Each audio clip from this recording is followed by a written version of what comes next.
Vamos ver. Tá. Olá, boa tarde para você que a partir de agora acompanha, confere com a gente mais uma edição do Painel Regional, né? A gente sempre juntos de segunda a sexta, 1h30 da tarde, programa ao vivo com as personalidades da região, personalidades do Brasil aqui nas nossas bancadas, debatendo, discutindo os temas da cidade, os temas da Baixada Santista e, claro, aprofundando também a pauta nacional. Lembrando que a gente tem uma reprise aqui no Painel Regional, aqui na TV Santa Cecília, sempre às 8 da noite, também de segunda a sexta-feira. Nos finais de semana, os nossos encontros aos sábados, às 3 da tarde e aos domingos, às 17 horas, né? 5 da tarde, portanto. Lembrando que você pode sempre participar conosco, o telefone sempre aberto para você, 30 14 52 81. Ligue para cá com a sua pergunta, com o seu comentário, com a sua opinião sobre os temas que a gente coloca em discussão, que a gente coloca em debate. Pelas redes sociais, facebook.com/Painel Regional TV, facebook.com/Painel Regional TV. Estamos online pelo site da TV Santa Cecília, o Santa Portal. Você clicando lá no ícone Painel Regional, acompanha a gente em tempo real. E depois do programa encerrado, você sabe, ele vai para o YouTube, você revê como preferir o programa por inteiro ou os trechos que você julgar mais interessantes. Formada aqui a nossa bancada desta edição de quarta-feira, mais uma vez conosco aqui, começando sempre aqui pelo lado esquerdo, minha ala esquerda, né? Vereador Antônio Carlos Banha Joaquim, do PMDB aqui de Santos, ao lado do Banha, o nosso Sidney Costa, advogado, nosso comentarista habitual também. E aqui à minha direita, sempre com muita satisfação, recebendo mais uma vez o advogado e articulista Vicente Cassione.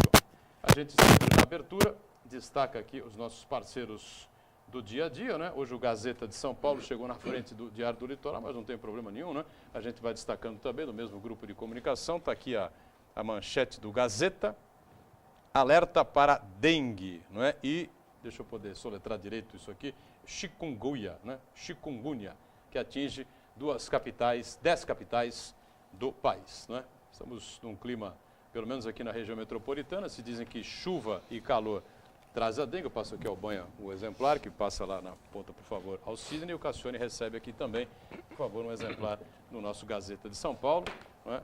Então, se o tempo quente e úmido é propício ao Aedes aegypti, estamos todos correndo um risco terrível de dengue, porque o tempo está exatamente assim. Comentando já o vereador Antônio Carlos Banha, obrigado pela presença. Tudo bem, Banha? Prazer revê-lo. Boa tarde, Boturão. Boa tarde aos telespectadores do Painel Regional. Boa tarde, sempre respeitoso, ao nosso querido Sidney Costa, ao professor Cassione, a Ione e a você, Boturão. E obrigado pelo convite de estar mais uma vez no seu programa. Muito bem, obrigado ao Banha mais uma vez pela presença. Sidney Costa, comentarista, advogado, mais uma vez conosco. Olá, tudo bem, Sidney? Olá, Boturão. Olá, telespectadores. É de novo renovada uma honra de eu estar nessa bancada, que é a bancada de quarta-feira mais esperada da audição do Painel Regional. Seja pela participação desse emérito advogado, reconhecido inclusive fora do país, que é o Cassione, seja pela postura sempre firme, já foi chamado aqui pelo telespectador de leão do Legislativo, do Banha, e no lugar hoje do Manuel Rogério, que é um jovem advogado, ativista, muito participante e com um olhar modificado pela cidade, pelo bem da cidade. Por isso, hoje, a minha responsabilidade é dobrada, viu, Boturão? Muito bem, de todos nós sempre, né? Todo dia, né? Diz que tem que pegar um leão por dia, matar um leão por dia, né? Fazer o quê? A gente tem que fazer bem respeito ao telespectador, fazer sempre o melhor possível e com a colaboração nesta quarta-feira, sempre importante, Vicente Cassione mais uma vez conosco. Tudo bem, Cassione? Tudo bem, Boturão?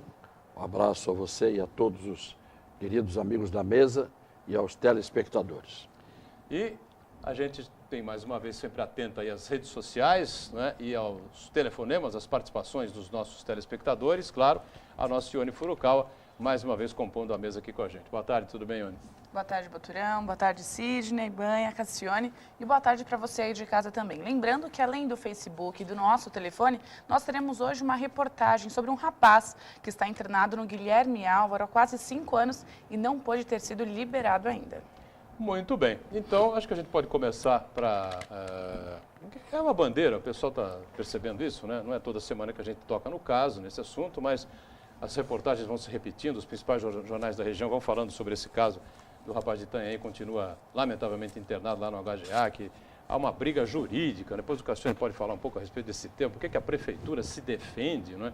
Com essa situação de proporcionar ao cidadão um home care, né? Podemos entrar com essa matéria, é uma bandeira que o programa está carregando. Fosse possível que o Cassione, Banha e Sidney carregarmos todas as bandeiras dos problemas sociais, das injustiças que temos aqui na cidade, na região, faríamos isso, né? Mas, como não é possível, algumas delas a gente tenta levantar, né? Para que as autoridades, os telespectadores fiquem atentos e a gente possa fazer dessa polêmica algo positivo, né, Ione? Pois não.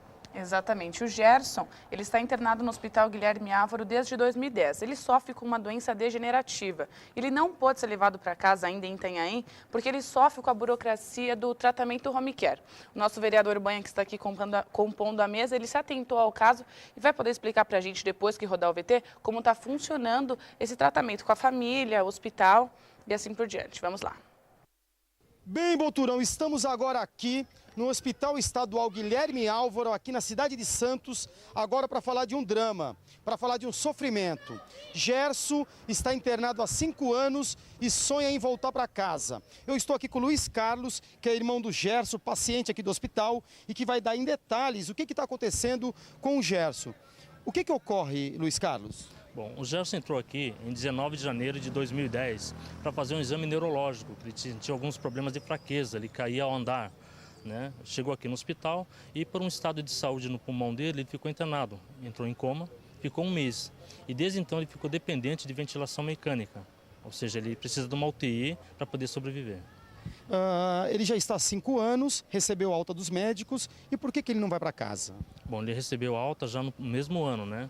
E, inclusive foi descoberto no ano passado que ele estava com ela, esclerose lateral amiotrófica, né? E não foi para casa ainda porque ele depende dessa UTI em casa para sobreviver, né? Necessita de um home care, atendimento médico, equipamento médico, senão ele não sobrevive. O custo é muito alto? De um home care, em torno de uns 30 mil reais. Se for uma UTI, é calculado em torno de 3.000 a 3.500 o dia a UTI. Ele indo para casa, a qualidade de vida dele aumenta, conviver com os filhos, conviver com os netos, seria um ânimo maior? Com certeza, né? Ele não pode ficar na UTI, os médicos já falaram isso, ele está toda hora correndo risco de pegar uma infecção. E em casa lá, seria melhor para ele porque está ao lado da família, né? Muitos membros da família ele não conhecem, inclusive sua netinha, já tem 20 dias que nasceu a sua neta, e ele não conhece ela, só por foto. Sobrinhos que nasceram também ele não conhece. Boturão, então o Gerson está internado há 5 anos, sonha em ir para casa e não volta para casa por um descumprimento da Prefeitura de Itanhaém e manter o home care.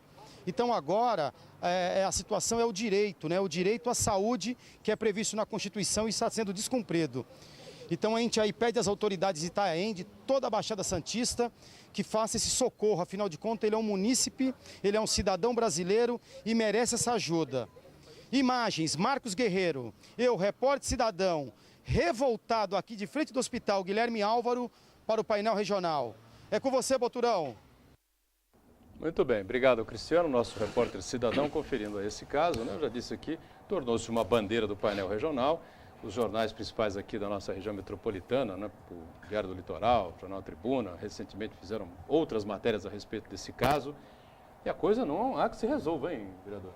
Eu estou há 2 meses diuturnamente trabalhando nesse caso. Foi quando chegou essa denúncia no meu gabinete, até a primeira vez pensei até que fosse uma brincadeira, Cassione, eu pensei até que fosse como o pessoal fala, um fake, porque eu não acreditei que aquilo estava acontecendo dentro do estado de São Paulo, dentro da Baixada Santista, envolvendo um desequilíbrio total de força, onde a gente vê um cidadão acometido por uma doença grave, que precisa de um atendimento rápido, estava dentro de uma UTI com alta há 5 anos e peregrinando com ações na justiça. Sua advogada entrou com ação, ganhou em primeira, ganhou em segunda, e a prefeitura recorreu e sabe lá quando o Supremo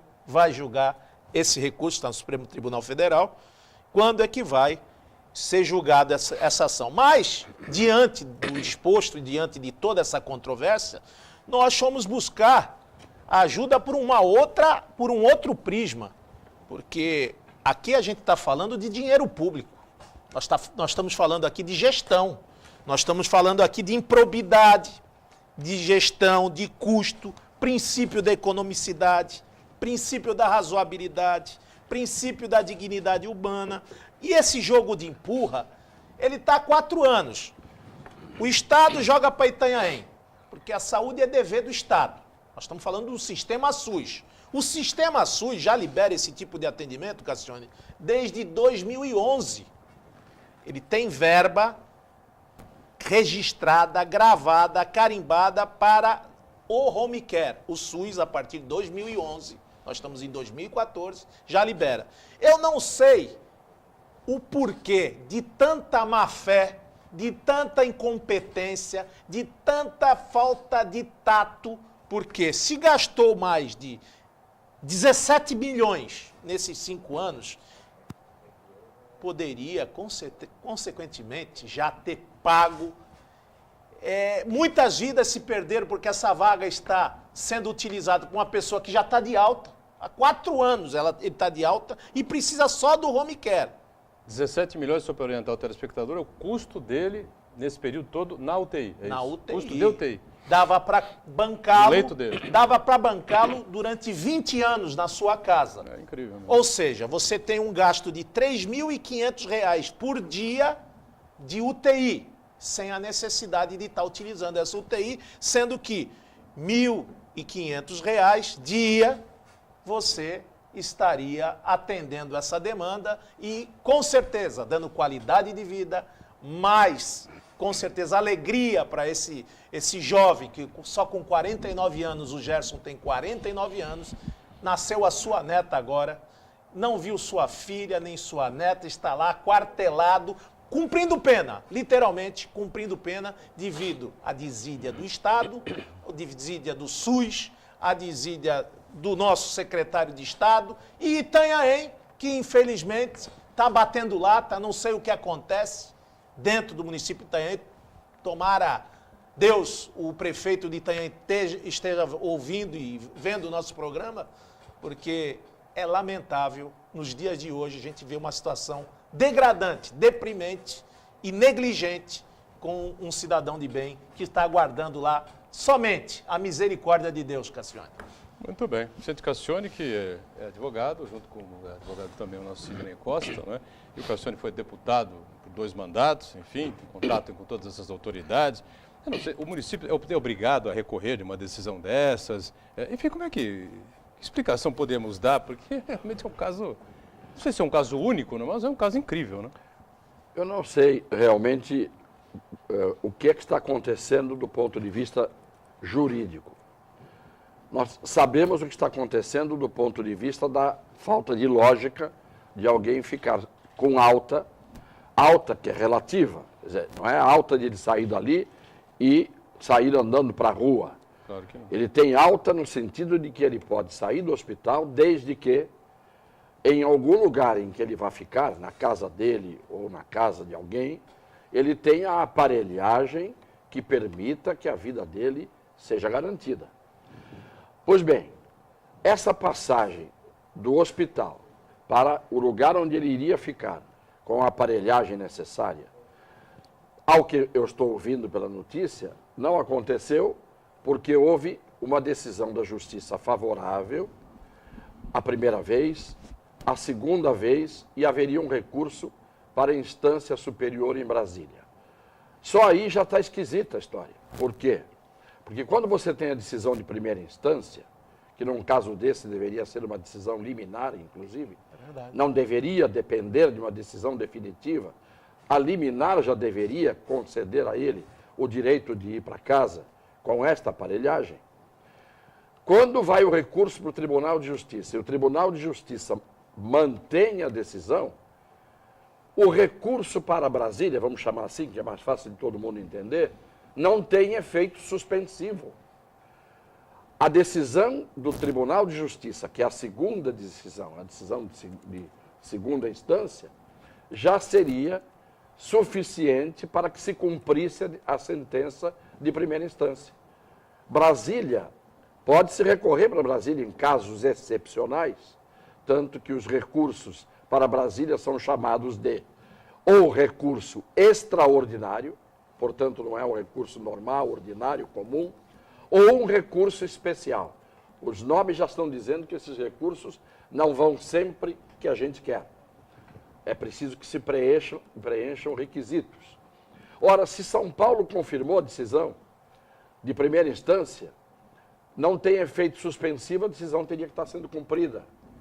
De tal forma que eu gostaria de, se fosse possível, que alguém encaminhasse aqui para o painel regional cópia dessas decisões para que a gente pudesse ver exatamente qual é a situação jurídica, processual e o que é que está acontecendo. Porque se tem uma decisão, a decisão teria que ser cumprida. Se não tem ainda a decisão definitiva, seria o caso de se forçar essa decisão definitiva.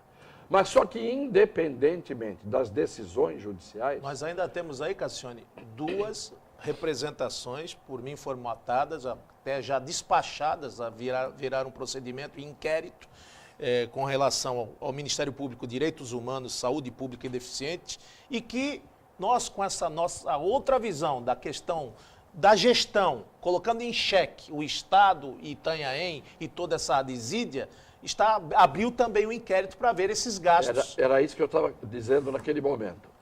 Independentemente da decisão judicial, que parece já existir, existe a possibilidade de uma decisão absolutamente fora do judicial, que é administrativa. Isto é, o responsável por dar acolhida, que seria a Prefeitura de Itanhaém, a este homem que precisa ir para casa e ser tratado em casa, ele poderia fazer isso independentemente da decisão. Não é apenas que a Prefeitura recorreu, não deveria ter recorrido, mas além de ter recorrido, se perdeu, deveria já ter cumprido a decisão. Mas se a decisão ainda não é definitiva, o prefeito deveria dizer assim, mesmo sem decisão definitiva, nós tivemos derrotas parciais na justiça, mas eu vou tomar uma atitude humana e administrativamente eu vou decidir. Traga-se esse homem para Itanhaém e ponha-se esse homem na casa dele com os cuidados da Home Care. Isto tudo é o que a gente tem que ver conjuntamente. O absurdo está em todos os sentidos, mas a decisão judicial, se está prevalecendo e não é cumprida, existe o crime de desobediência. Além do que a decisão judicial não cumprida ensejaria uma medida liminar imediata. Por isso que eu digo que queria ver o processo, porque falar sem conhecer o processo, o máximo que eu posso dizer é, em tese, o que está acontecendo. Mas o que está acontecendo, em tese, me parece profundamente absurdo e o Banha tem toda a razão quando denuncia este caso, e denunciou, e vem trabalhando no sentido de ver se mexe com a mente das pessoas responsáveis, seja o Ministério Público, seja o Judiciário, seja o prefeito de Itanhaém, seja o Espírito Santo, que daqui a pouco o Banha vai ter que fazer uma representação também diretamente ao Espírito Santo. Pois não, Sidney, que acompanha conosco também esse caso, tem alguma posição a respeito? Banha, professor, nada a reparar, só acrescentar. Ultimamente a gente sabe desses graves problemas que acometem toda a administração hospitalar da cidade. A gente já chocou-se com a realidade de fechar-se maternidade na cidade, que é histórico isso, o santista ter direito de nascer e bem nascido na cidade. Isso trouxe um problema, inclusive, para um amigo nosso, jornalista, o Nilson Regalado, que está lá no sul de Minas, que não conseguiu que a sua esposa tivesse a boa luz aqui na cidade, teve que voltar para Minas, algo que a gente foi difícil de engolir. E o Gerson acaba virando um marco dessa ineficácia das administrações hospitalares. Parece que com a alta não se pensou numa contabilidade de compensação e dar um jeito do poder público também agir nesse sentido.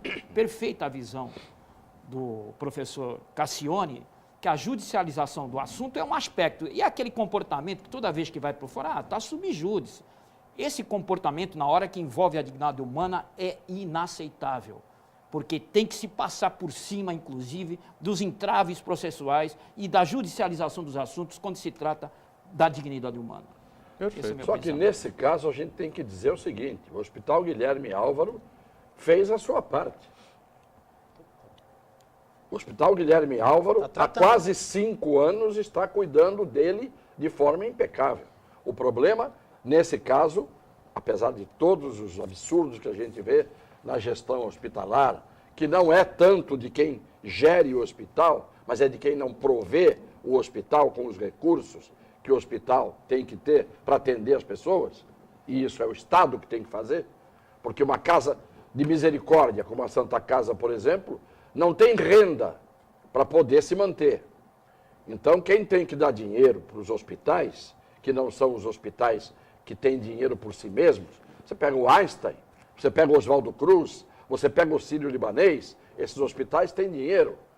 Evidentemente que tem dinheiro, porque cobram muito caro para atender as pessoas. Mas os hospitais de beneficência, hospitais de caridade, os hospitais que têm que ter o provimento que vem... Na Itália, existe um caso emblemático. Piccola Casa della Divina Providenza. A pequena casa da Divina Providência. É um hospitalzinho que tem numa determinada cidade, que ele não tinha dinheiro. E, de repente, começaram a chegar donativos, e esse hospital, há quase 100 anos, se mantém de donativos espontâneos de pessoas que sabem que hoje não estão lá. E hoje não estão precisando, mas um dia vão precisar. E esse hospital se mantém à custa da Divina Providência, que age muitas vezes pela mão das pessoas piedosas.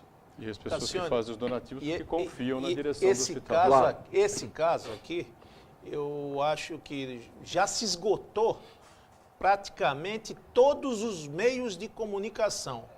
Já esteve visitando o nosso querido Gerson, que está lá amargurando essa espera enfadonha, Russomano, com a Record, Luciano Huck, com a Globo, tivemos a CBN, tivemos o Diário do Litoral, a Tribuna, o Metro, a Folha, o Globo, já mandamos requerimentos provocando o ministro, que eu já estive pessoalmente despachando com o Quioro e com o Fausto Figueira, inclusive o Fausto desce esse fim de semana, na sexta-feira, para fazer uma visita ao Gerson, para que a gente possa, de alguma forma, até sensibilizar, e aqui eu sei da sua amizade e o carinho que tem com o Davi Wipp, se, quem sabe, a gente pode aí sensibilizar um pouco mais e dar um empurrão nesse caso na esfera administrativa, porque do jeito que está, a gente não vê nenhuma luz nesse fim do túnel, porque há um imbróglio, há um descompasso de decisões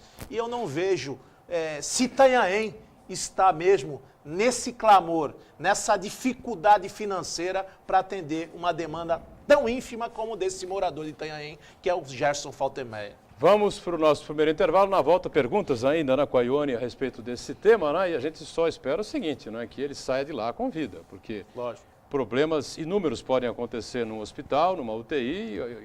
O grande receio dos médicos quando dão alta é exatamente esse, evitar que o cidadão pegue lá algum tipo de infecção, aquelas sepsissemias, por exemplo. Esse é o problema que ele está incorrendo nesse momento. Ele, há 4 anos ele tem um risco de infecção muito grande e já morreram. Imagina o impacto psicológico desse rapaz, ô Cassione. Só do seu lado morreram mais de 32 pessoas nesses 4 anos.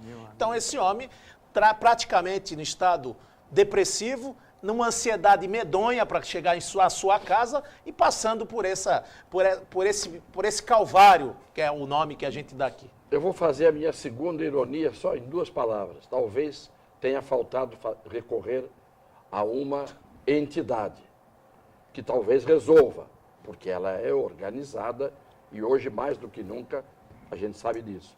Talvez o PCC, não é? Não é o crime organizado, não é o que é organizado no Brasil. Vamos recorrer ao PCC, que talvez o Gerson veja a sua situação resolvida. O intervalo, painel regional volta já já. O Papa tem um. Muito bem, estamos no segundo bloco aqui do nosso painel regional, contando sempre com prazer aqui com a minha ala à esquerda, né, o vereador Banha do PMDB de Santos, ao lado dele o Sidney Costa. E aqui à minha direita, nosso Vicente Cassione, com a Ione Furukawa. 3014-5281 para você ligar e participar conosco. Pelas redes sociais, sempre o nosso espaço à sua disposição também, facebook.com/painel regional TV. Fechamos o bloco anterior, ainda com algumas perguntas, chegando sobre esse caso confuso, né, do Gerson lá de Itanhaém, internado há 5 anos no HGA. É isso, Ione? Exatamente. A primeira pergunta é do Edson, do bairro Vista Linda de Bertioga. Em última instância, quem é o responsável pela situação do Gerson? A União, o Estado ou o município? Ou seja, qual ente está se omitindo nesse caso? Minha opinião, a saúde é dever do Estado. Logicamente que se é um regime SUS, o regime engloba do Oiapoque ao Chuí.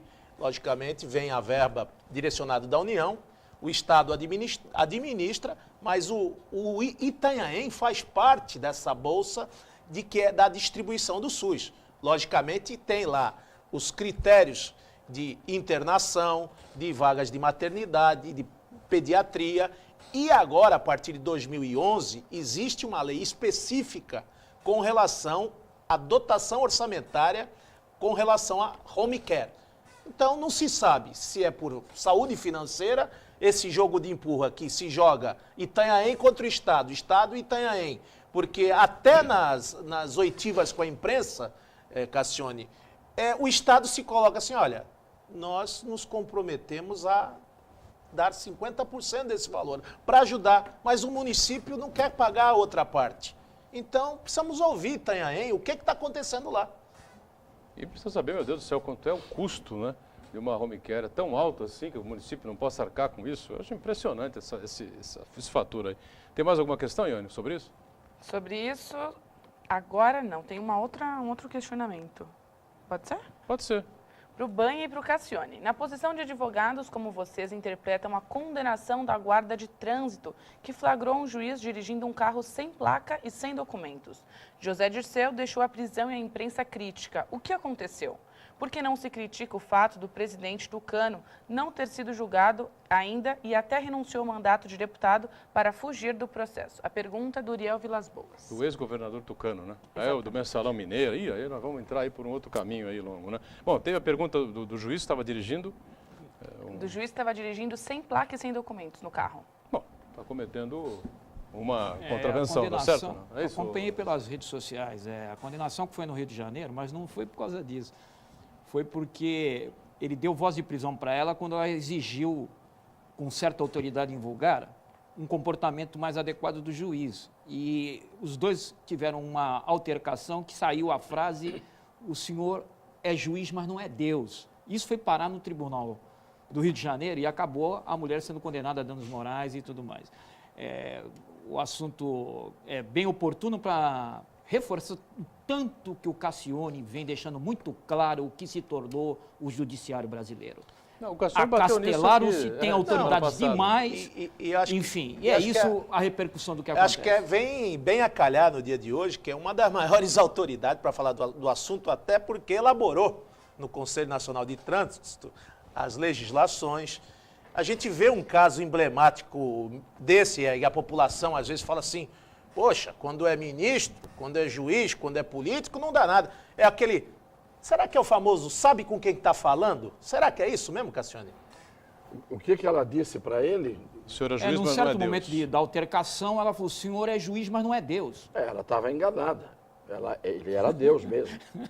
É um Deus torto, porque hoje existe o Deus, que é o Deus que a gente espera sempre dele, misericórdia, e esses deuses de plantão, de que são investidas algumas autoridades no Brasil. Há deuses em toda parte, desde a porta da boate, desde um porteiro de quarteirão, não é? Até outras autoridades supremas aí dos países, das nações. Há deuses de plantão em toda parte. Portanto, este juiz, ela se enganou. Quando ela falou: o senhor, ela devia ter perguntado primeiro: o senhor é juiz, mas também é Deus? Se ela falasse isso, aí a resposta ficaria a cargo dele. Ele é que teria que dizer que não era. Na hora que ela disse: o senhor é juiz, mas não é Deus, ela negou a autoridade divina dele. E isto, evidentemente, num país que sofre da síndrome da brasilitite, né, que nós temos aqui, pronto, já sobrou para a guarda de trânsito. Claro que tem muito guarda de trânsito também que também se acha Deus. Mas como é que é a síndrome da brasilitite, Cassione?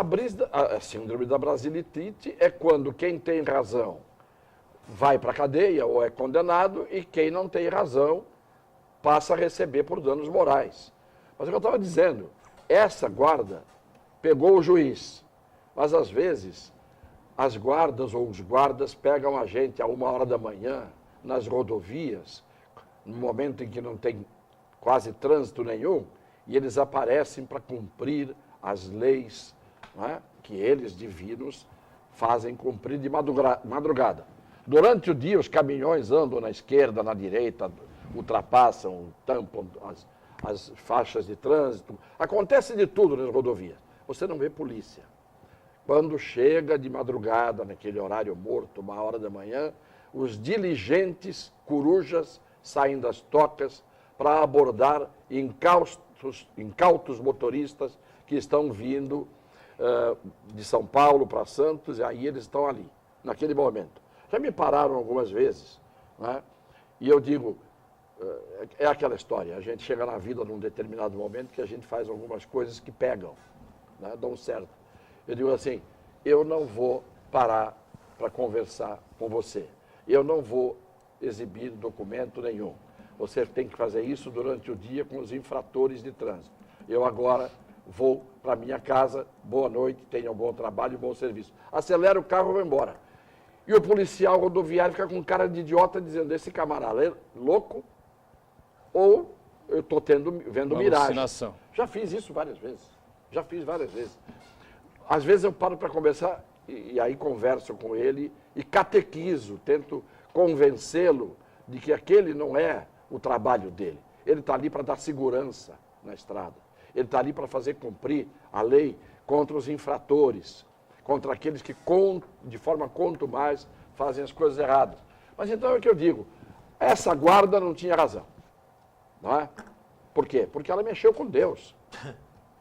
Agora, há guardas que não têm razão, porque sendo deuses, fazem injustiças com nós que somos pobres diabos.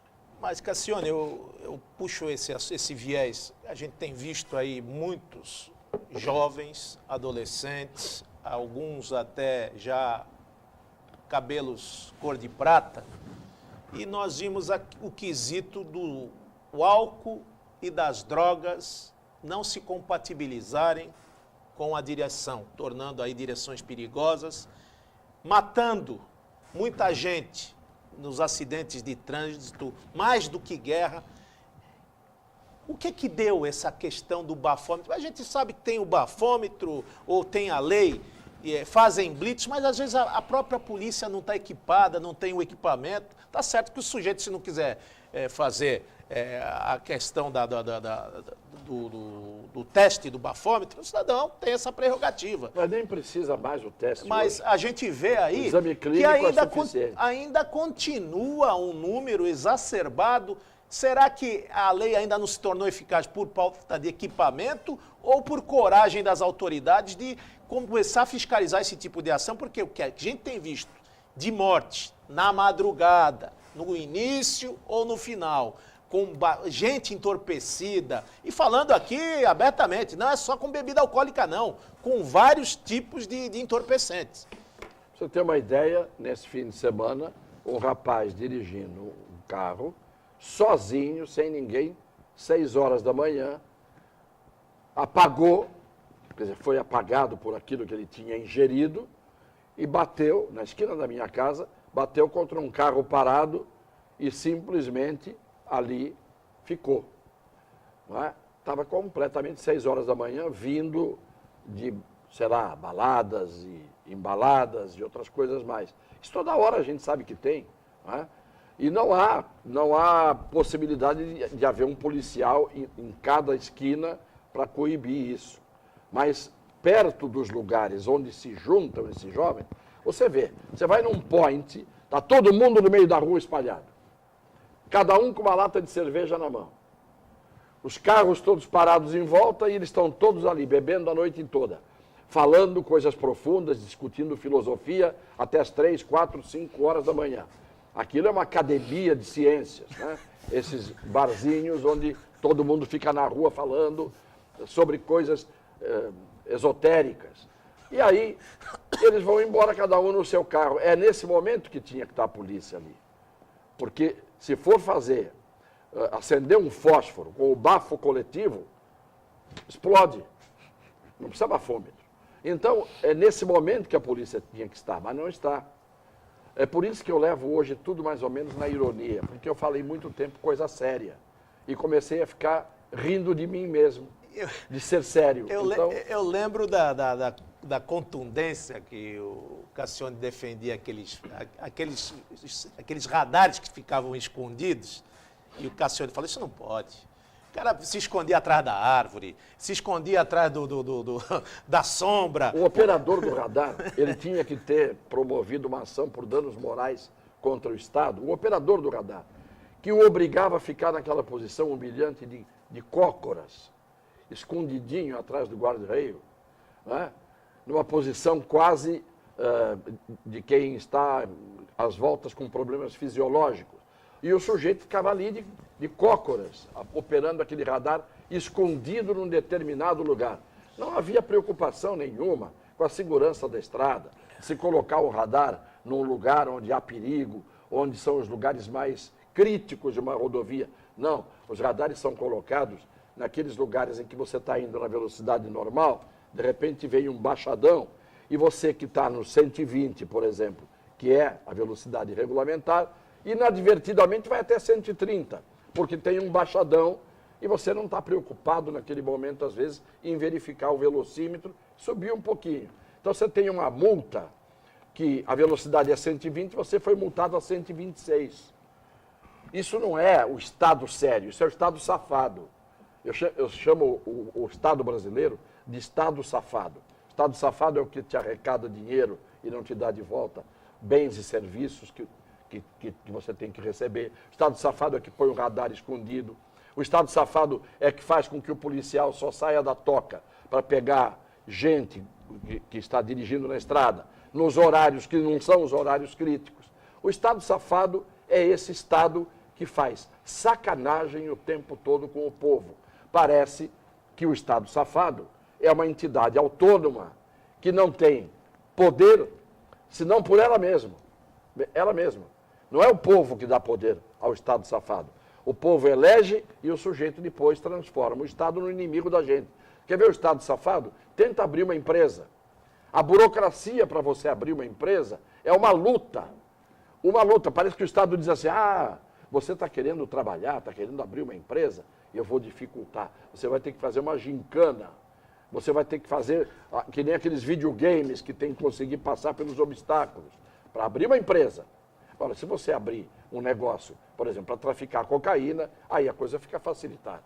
Porque isso aí não tem burocracia, fica mais fácil. Não estou aconselhando a ninguém fazer isso. Estou aconselhando ao Estado a não fazer o que faz e a deixar as pessoas em paz, que já era uma grande coisa que o Estado faria. Não está na Constituição, mas devia dizer, saúde é dever do Estado, segurança pública é dever do Estado, e nada disso o Estado dá.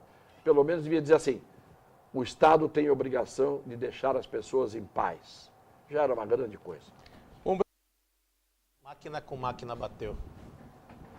Entendeu? Muito bem, a gente está de volta, né? O terceiro e último bloco dessa edição do nosso painel regional, com muita satisfação aqui com o Banha, vereador do PMDB de Santos, ao lado dele o nosso Sidney Costa e a bancada à nossa esquerda, e aqui ao meu lado direito Vicente Cassione e a Ione Furukawa. O Cassione deu uma declaração após o julgamento, foi ontem, né? O julgamento, e a gente vai levantar isso a fundo aqui, né, vereador e Sidney, para saber que veracidade tem isso mesmo, né? Mas nós tivemos aí recentemente um outro caso desastroso aqui da mobilidade urbana aqui na região, trem batendo com trem aqui em Cubatão, umas vítimas, um problema sério que aconteceu. Vou também ter atento com relação a esse caso, não foi, vereador? Nós estamos trabalhando isso aqui, eu pensei que estava só algumas imagens aí, se margem, puder, pode soltar aí na margem também. direita, aqui na área de Santos, mas a gente está acompanhando esse caso bem de perto, Cassione, porque o que foi feito com as ferrovias no nosso país, e principalmente aqui na nossa região, isso aqui é uma covardia. Não se investiu em 1 metro de manutenção da rede ferroviária, se rouba todos os trilhos e dormentes, uma grita do deputado eleito federal e deputado estadual no mandato, Samuel Moreira, que quer os 20 os 20 quilômetros de trem Temos que aí tem as até imagens, Cajati. né? As imagens aí do Isso foi acidente. um absurdo. Em 2014, Cassione, trem batendo com trem, carregado e um parado. E diz que a sinalização estava ok, só falta colocar, imputar a responsabilidade para o maquinista. Quem é culpado disso? É o maquinista. Porque não tem sinalização, não tem investimento, há indícios de trabalho que não são bem remunerados, está faltando fiscalização do trabalho, todo o espólio da rede, da FEPASA, até algumas máquinas da Codesp estão sendo canibalizadas para usar nessas empresas. Nós estamos vendo alguns grãos aí, né?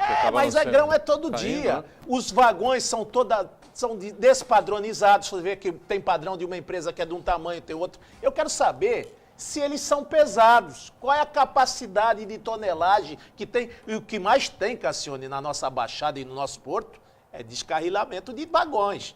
Então, não é possível que o raio caia 5, 6 vezes no mesmo lugar e a gente está vendo denúncia de gente que não está sendo remunerada, gente ganhando salário mínimo para fazer o trabalho de maquinista, o maquinista faz o trabalho, ele mesmo abre a chave e ele mesmo fecha a chave. Então, nós estamos com uma linha de trabalho em cima dessa empresa, porque isso aí não é privatização, isso aí não é terceirização, isso aí deram a malha ferroviária para esses urubus que aí estão tomar dinheiro do cofre público, porque a União não ganha nada com isso. Eles usam aquilo que ficou de espólio da rede. E onde fica os trabalhadores e onde fica o progresso mútuo? Eu não vejo nada disso. Isso é a síndrome da brasilitite que eu falei agora há pouco. Antes do trem, teve um cidadão chamado Fulton que inventou a máquina a vapor. Depois que inventaram as locomotivas que funcionavam a vapor, com o maquinista jogando carvão na caldeira para fazer o vapor, né, a pressão para a máquina andar, aquilo era o começo de o homem andar fora das diligências e antes um pouco ele andava a cavalo. Né? Nós estamos aqui, mais ou menos, voltando à época de andar a cavalo, porque em qualquer país do mundo, o trem avançou em termos de civilização, de progresso, de tecnologia. Você pega um trem hoje na França, em Paris, você em 2 horas e meia, você está numa cidade do sul da França. O que levava praticamente quase que 10 horas, 8 horas para fazer esse percurso, hoje você leva 2 horas e meia, porque tem o TGV, o trem de alta velocidade, que chama, que faz a 400 km por hora o percurso. E você dentro do trem tem a sensação que está sentado na cadeira da sua sala, na sua casa. O trem não balança, não sacode, não treme, não trepida. E você, quando espanta, quando você começou a cochilar, saindo de uma estação, você chegou a 600, 700 quilômetros na outra estação. Então, isso é para mostrar que em todos os lugares do mundo, avançou-se com a tecnologia ferroviária. No Brasil, nem trilhos você não tem colocados, cada vez ao contrário, tiraram os trilhos. Pega São Paulo, você tinha a Mogiana, você tinha a Paulista, você tinha a Rede Ferroviária Federal, você tinha a Sorocabana, você tinha a Santos Jundiaí. O que você tem hoje? Você tem os trilhos da Sorocabana, em rampa, em que, volta e meia, tem um acidente que para tudo, e para o porto.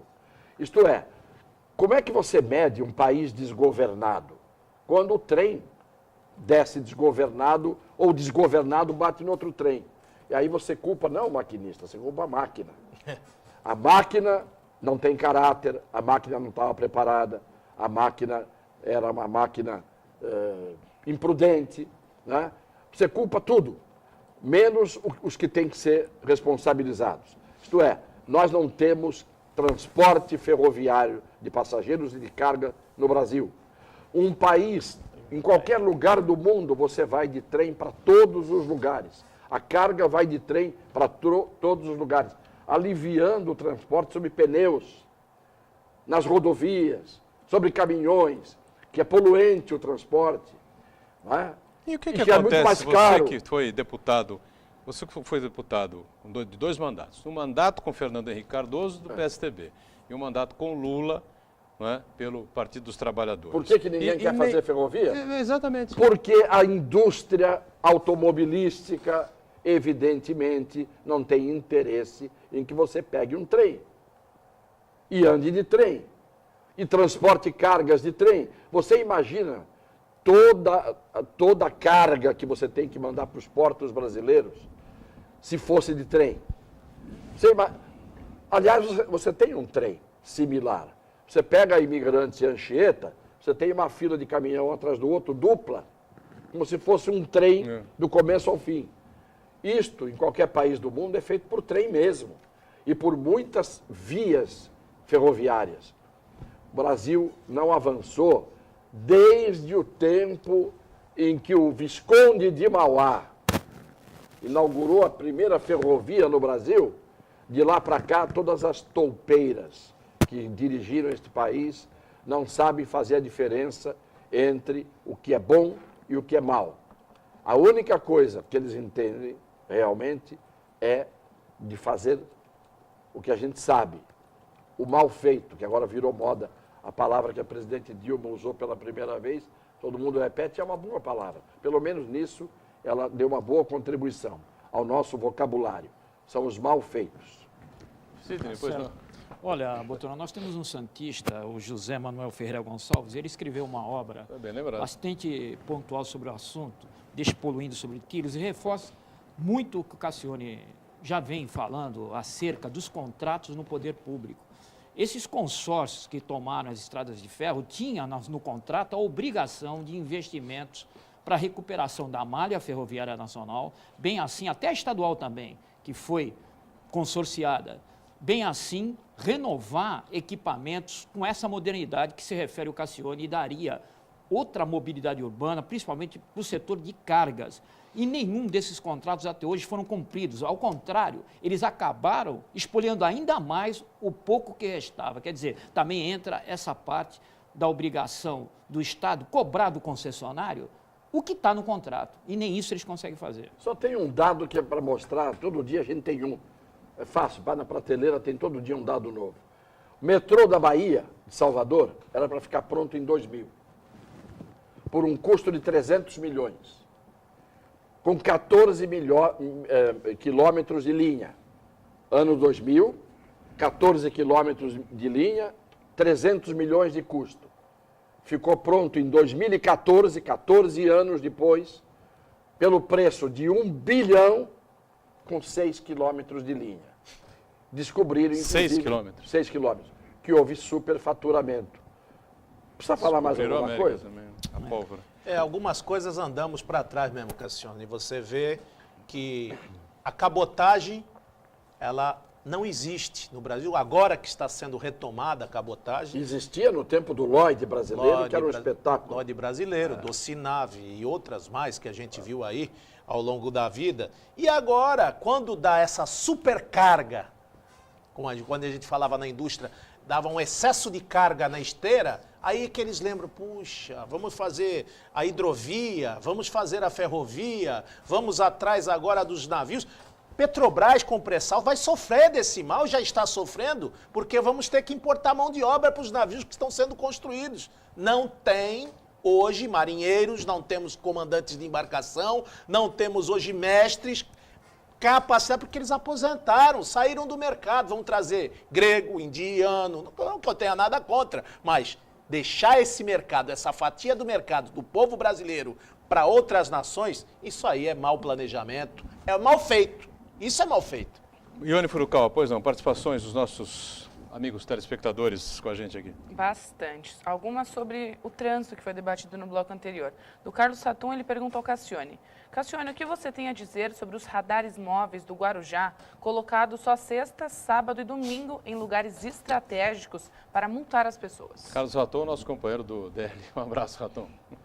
Eu já falei sobre isso, Raton. Um abraço a você também. O radar não é feito para pegar as pessoas como objetivo, dando segurança ao trânsito. O radar, antes de tudo, é mecanismo de arrecadação. É o único país do mundo em que radar é feito para arrancar dinheiro a mais, para esse dinheiro ir para o ralo depois, para os superfaturamentos, etc, etc, etc. Esta é a sujeira que envolve o espírito da colocação dos radares. Quando você vê uma cidade muito preocupada em colocar muitos radares, não pense que estão preocupados com o trânsito. Até porque as cidades não andam. O trânsito das cidades não anda. Né? Andam a 20 km por hora, 10 km por hora, quando andam as cidades hoje. Então, quando você põe um radar, evidentemente, é para os horários em que quase não tem ninguém na rua. E aí você vai arrecadar. O horário, o radar é arrecadatório. Você pega a Ecovias, ela tem uma participação nas arrecadações e a empresa que instala o radar também. Então, vira um negócio. Radar vira negócio. Você sabe muito bem que nos países civilizados tem radar, mas vai ver. Você está dirigindo na estrada, o radar tem lógica, tem coerência, vai pegar o infrator, não vai pegar o azarado que tem um momento de distração, ou aquele que não está fazendo nada de perigoso. Mas como é que nasceu o radar, Cassione? Ele vinha num contexto de educativo, num contexto de prevenção, num contexto de sinalização. Isso é que a gente entende quando foi criado o radar. Hoje não. Radar de sábado e domingo. Aí, de segunda a sexta, ele não funciona o radar. Porque a arrecadação é baixa. Claro. A arrecadação é baixa. Dia de semana movimento não claro. tem arrecadação. Entendeu como é que o radar funciona? O movimento é maior no sábado e domingo. Ione, tem mais uma perguntinha rápida para o... Do Marcos Sidney César Banha Brito também? para o Banha. Boa tarde a todos. Aproveitando sobre o assunto de motoristas alcoolizados, alguns finais de semana estão tendo baladas no Concais. Isso é permitido, pois não é um terminal de passageiros, vereador?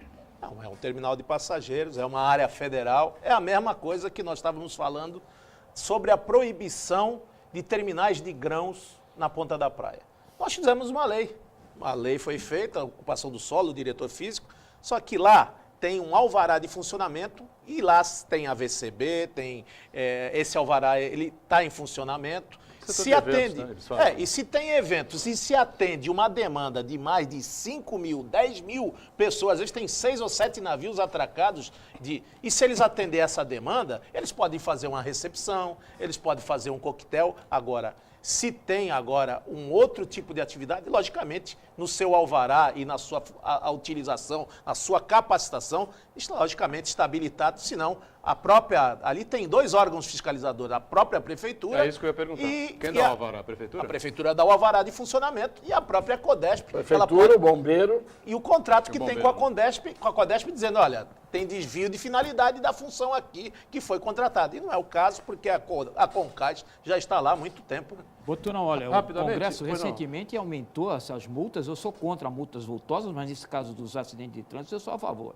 E essa, por exemplo, direção perigosa com álcool vai para mais de R$2.000 agora. E foi o Sidney quase que, 100%. Sidney que me alertou aqui, né, para a gente fechar aqui. A Justiça condenou Adriana Franceschi a 12 anos de prisão por ter sido mandante do assassinato da monitora Silvia Maria Maia Silveira, executada a tiros em 12 de fevereiro de 2007, no pátio da creche Casa da Criança, onde trabalhava no bairro do Macuco, aqui em Santos.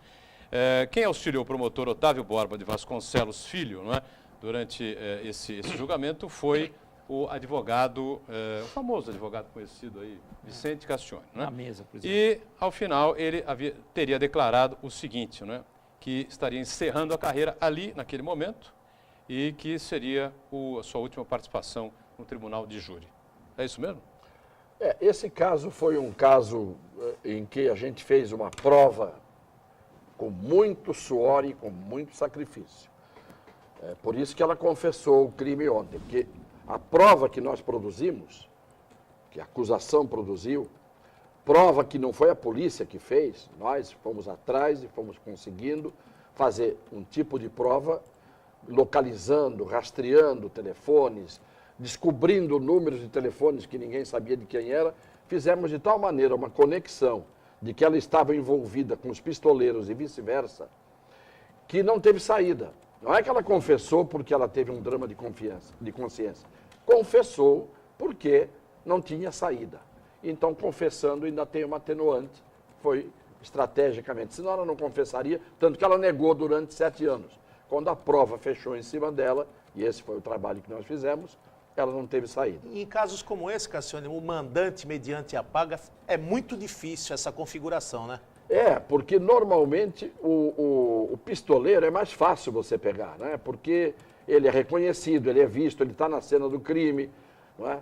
Normalmente são bandidos, acaba havendo uma delação, mas nesse caso foi difícil pegar todo mundo. Pegar o primeiro, que foi o ET, o Tiago, depois pegar o segundo, que foi o Fernando, que foi julgado há 2 anos, e agora foi ela definitivamente, a gente sabia que o cerco estava fechado, mas não foi fácil fazer essa prova. E foi o último? Não, eu sempre digo o seguinte, naquele momento em que você faz o júri, você tem um momento que você tem que dar lugar para os outros. Eu não encerro a carreira, eu não tenho mais vontade de fazer júri. São coisas diferentes. Ah, perfeito. Júri é diferente. Eu fiz tantos, né, e que acho que tem que dar lugar para os outros. Então, o júri eu não tenho vontade de fazer. Pelo menos esta é a coisa que me envolve nesse instante em termos de intenção. A carreira a gente não pode encerrar porque a gente vive disso. Muito bem, Eu estamos quero, fechando aqui. quero só cumprimentar lembrando aqui, o senhor e a sua equipe, ao Otávio Borba e a todos que conseguiram essa condenação, até também cumprimentar a família do nosso querido JB. Exatamente. Ela que foi esposa do nosso querido JB, uma valorosa E que foi um funcionário. batalhador também nesse processo, o JB, diga-se de passagem. Vamos fechando o painel regional com alegria, agradecendo ao Banha, vereador do PMDB, ao nosso Sidney, ao nosso Vicente Cassione, ao Ione também, a você que nos acompanhou de segunda a sexta, 1h30 da tarde, reprise 8 da noite, sábado 3 da tarde, aos domingos às 5 da tarde. Obrigado. Tchau.